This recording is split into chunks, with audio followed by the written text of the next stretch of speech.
Hello everyone! Papunta kami sa Train Street. Galing kami sa Kong Cafe, then umuwi muna kami sa aming tinutuluyang hotel para magpalit ng damit. Kasi kailangan namin ma-maximize yung aming itinerary dahil lang sayang kasi yung araw, kaya kahit gabi pumunta kami ng Train Street. So ito na nga, naglalakad kami simula sa aming hotel is almost 25 minutes papunta doon. Gumamit kami pa rin ng GPS para matukoy namin kung saan yung Train Street. At ang aming pupuntahan ay yung Hanoi 1990 na spot kung saan nandun dadaan ang train. Hindi ko alam, sa oras na yan, hindi namin alam kung anong oras at kung ano pa yung maaabutan naming train na dadaan.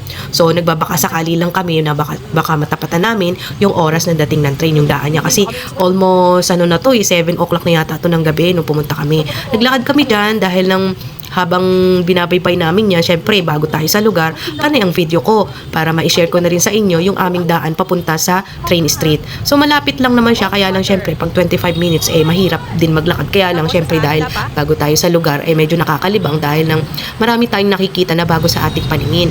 Kaya natutuwa naman kami sa aming paglalakad kahit na hindi kami sigurado kung anong oras yung daan ng train or kung kami ba ay may maaabutan pambukas. Pero dun sa aking tiningnan na oras mukhang may aabutan kami dahil ng siguro ay maaga pa kasi yan So lakad-lakad lang kami diyan, kwentuhan kami mag-asawa sa aming mga nakikita at ito na nga medyo may kalayuan din pero hindi naman bagot kasi marami kami nakikita. Yun na nga, palibasa tayo ay nasa sentro ng Hanoi, marami pang mga tao, marami pang kumakain sa mga tabi-tabi. Alam nyo na, dito sa Vietnam talaga namang ang mga tao sa karsada lang kumakain.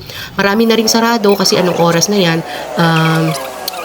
parang anong oras ba kami dumating? Dumating kami ay Martes ng umaga, so gabi yan ng Martes. So Wednesday kasi mamasyal din kami kinabukasan ng Wednesday para sa gabi ay pupunta na kami ng Sapa.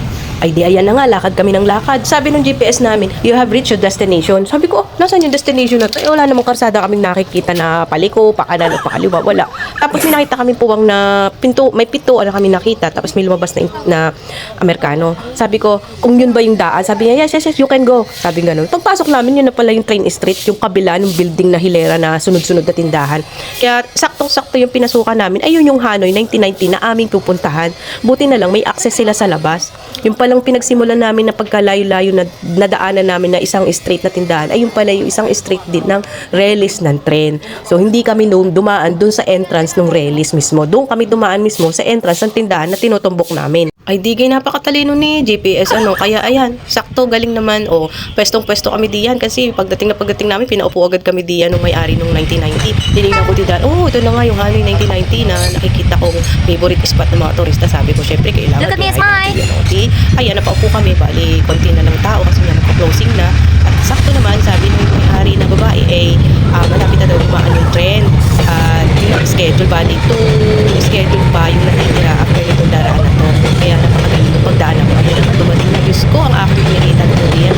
Nakakatakot pala naman talaga ang mapaupo ka diyan. Dahil hindi mo akalain na ganyan lang kalapit yan. Mawawala ka ng bigla diyan. Hihila ka ng tren pag mali-mali ka diyan. Hindi na nga ako nakaipo diyan. Tuong nakakatakot. Sobra ang kaba ko dyan dahil akala ko maigsi lang. Ang haba-haba pala ng tren na dadaan diyan. Kaya ang tagal ng pagpigil ng hininga diyan dahil lang kahit na sabi nung may-ari smile daw kami. Di syempre smile ka para sa picture Kaya nakakatuwa ang experience na yan at saka masaya. Kaya pala naman sikat na sikat siya. Na sana naman magawa din dito sa atin sa Pilipinas. Kayang-kaya naman So yun lamang po at kami nag-uwi na dyan at kami salamat ng mabuti sa inyong panonood. Next day, next video again. Bye-bye.